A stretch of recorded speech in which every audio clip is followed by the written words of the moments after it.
देखो income from house property में सबसे पहले क्या निकालते हैं, देखो पहले दो पार्ट में कर लेना। पहले देखना है कि लेट आउट है मतलब भाड़ा पर लगा हुआ है या सेल्फ ऑक्यूपाइड है। ठीक है, तो भाड़ा पर सेल्फ ऑक्यूपाइड रहेगा ना, सुन लो ध्यान से, सेल्फ ऑक्यूपाइड रहेगा तो लिखा हुआ रहेगा, सेल्फ ऑक्यूपाइड रहेगा ना तो लिखा हुआ रहेगा कि खुद मकान में रह रहा है।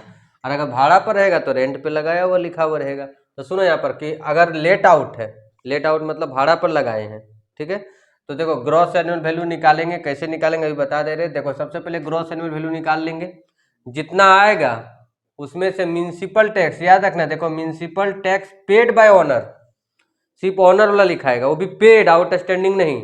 अगर कोई यहाँ टेनेंट अगर भाड़ेदार अगर दे देता है तो नहीं लिखाएगा, भाड़ेदार दे देगा तो नहीं लिखाएगा, सिर्फ पेड बाय ओनर। और अनरिलाइज रेंट अगर रहेगा, अनरिलाइज रेंट मतलब जो रिलाइज टेनेंट से नहीं हो पाया, सब कुछ किया उसके बाद भी रूल 4 सेटिस्फाइड होना चाहिए। ज़्यादा ये नहीं मिलेगा, ज़्यादा ये मिलेगा, माइनस कर देंगे तो हम लोग का क्या आएगा, एनुअल वैल्यू। तो तुम लोग कभी कभी पूछता था कि सर एनुअल वैल्यू कब निकालेंगे, ये कब निकालेंगे, जब एनुअल वैल्यू बोलेगा तो ये निकालेंगे, और इनकम फ्रॉम हाउस प्रॉपर्टी बोलेगा तो ये निकालेंगे। ठीक है, अब सुनो यहाँ पर, इसका एनुअल वैल्यू के बाद 30% एनुअल, यहाँ पर जितना आएगा उसका 30% माइनस कर देंगे। इसके बाद इंटरेस्ट ऑन लोन दो लिखे यहाँ, एक प्रीवियस ईयर और एक प्री कंस्ट्रक्शन पीरियड। देखो प्री कंस्ट्रक्शन पीरियड किसको बोलते हैं, प्री कंस्ट्रक्शन पीरियड मतलब डेट जिस दिन लोन लिए हैं ना, डेट ऑफ लोन टेकन, जिस दिन लोन लिए हैं उस दिन से लेके कहाँ तक, previous year of house complete, of house complete. ठीक है, उसका 1/5 लिखाता है, कितना लिखाता है, 1/5 तो आएगा उसमें, सोचा जाएगा। अभी पहले यहाँ देख लो, तो दो लिखाता है, प्रीवियस ईयर और प्री कंस्ट्रक्शन पीरियड। अगर इसके बीच में आएगा लोन का इंटरेस्ट तो वो आ जाएगा प्री कंस्ट्रक्शन पीरियड में, माइनस कर देंगे तो हम लोग का क्या आएगा, taxable income from house property. जब क्वेश्चन आएगा तो ये पूरा क्लियर हो जाएगा, समझ गया। अब आ जाओ, सेल्फ ऑक्यूपाइड रहेगा, क्या रहेगा, सेल्फ ऑक्यूपाइड रहेगा तो एनुअल वैल्यू नील हो जाएगा, सेल्फ ऑक्यूपाइड रहेगा तो एनुअल वैल्यू क्या हो जाएगा, नील हो जाएगा। अब देखो इसमें क्या माइनस होगा, इंटरेस्ट ऑन लोन 30,000, और ये कितना, ये पहले भी तुम लोग को बताए हैं। 30,000 कब होगा, जब 1/4/1999 से पहले का लोन रहेगा, तो तब तो वो तो रहेगा नहीं, ठीक है, 31/3/1999 ना, तो उतना 99 का तो रहेगा नहीं, हम लोग को ज़्यादा क्या जरूरत पड़ेगा।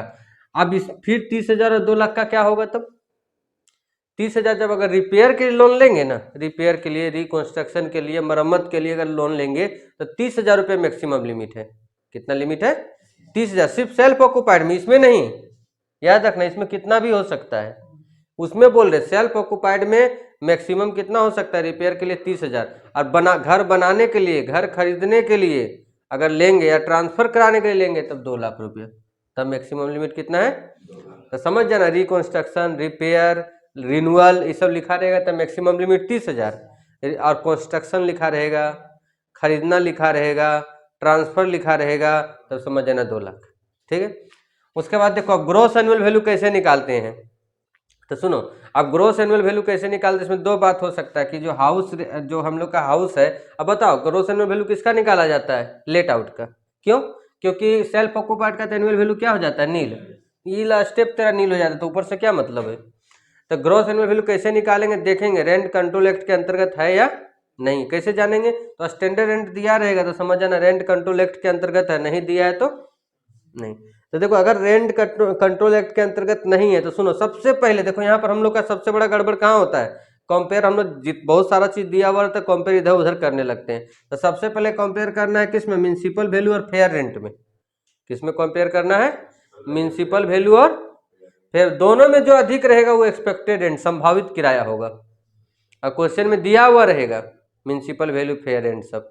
फिर ये उसके बाद दूसरा स्टेप, अब जो यहाँ पर दोनों में से जो ज्यादा वो एक्सपेक्टेड रेंट रहेगा, और एक्चुअल रेंट हम लोग कितना रेंट आ रहा है वो भी दिया रहेगा क्वेश्चन में, कितना पर भाड़ा पर लगाया एक्चुअली में, ये दोनों में जो अधिक रहेगा वही ग्रॉस एनुअल वैल्यू होगा, वही क्या होगा, ग्रॉस एनुअल वैल्यू। और उसमें आ जाओ कि अगर रेंट कंट्रोल है, इसमें भी देखो तुलना करने में तुम लोग गड़बड़ाता है, कंपेयर करने में क्या है, पहले यही दोनों में करना है। स्टैंडर्ड रेंट है, इसका मतलब ये नहीं कि स्टैंडर्ड रेंट को बीच में घुसाना है, हम जैसे बता रहे वैसे समझो, म्युनिसिपल वैल्यू और फेयर वैल्यू दोनों में कौन अधिक है देखना है, जो भी एनीथिंग कुछ भी अधिक आएगा उसको देखना कि स्टैंडर्ड रेंट से ज्यादा है कि कम है, ज्यादा रहेगा तब स्टैंडर्ड रेंट ही एक्सपेक्टेड रेंट हो जाएगा, और कम रहेगा तो वही होगा, कम रहेगा तो वही होगा। ठीक है, फिर से सुनो, म्यूनसिपल वैल्यू और फेयर वैल्यू दोनों में कंपेयर करेंगे, देख लेंगे जो ज्यादा कितना आ रहा है, उसके बाद तुरंत स्टैंडर्ड रेंट से देखेंगे कि उसको पार तो नहीं कर रहे हैं। अगर पार कर रहे हैं तो स्टैंडर्ड रेंट ही हम लोग का क्या हो जाएगा, मीन्स एक्सपेक्टेड रेंट नहीं पार करेंगे तो वही रहेगा।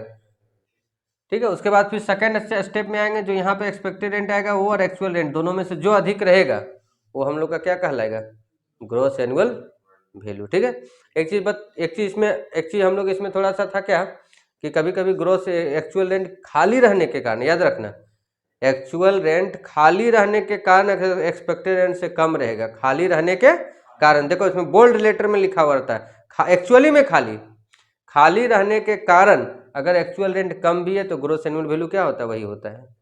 ठीक है, एक चीज और है कि अगर पूरा वर्ष भर अगर मान को चलो मकान खाली रह गया, ठीक है, जैसे ये सेल्फ ऑक्युपाइड के बारे में बता रहे, जैसे सेल्फ ऑक्युपाइड क्या होता है, खाली मतलब लॉक। अगर पिछला साल फाइनेंशियल ईयर में जब भी है अगर मालिक उसको थोड़ा सा भी यूज कर लिया तो समझ जाना वो खाली नहीं हो, सेल्फ ऑक्युपाइड नहीं हो, भाड़ा पर माना हुआ माना जाएगा। क्या माना जाएगा, वो कि भाड़ा पर लग गया। तो मतलब खाली मतलब क्या होना चाहिए, खाली होना चाहिए। ठीक है, तो पहले इतना लिख लो, उसके बाद इसका क्वेश्चन धीरे धीरे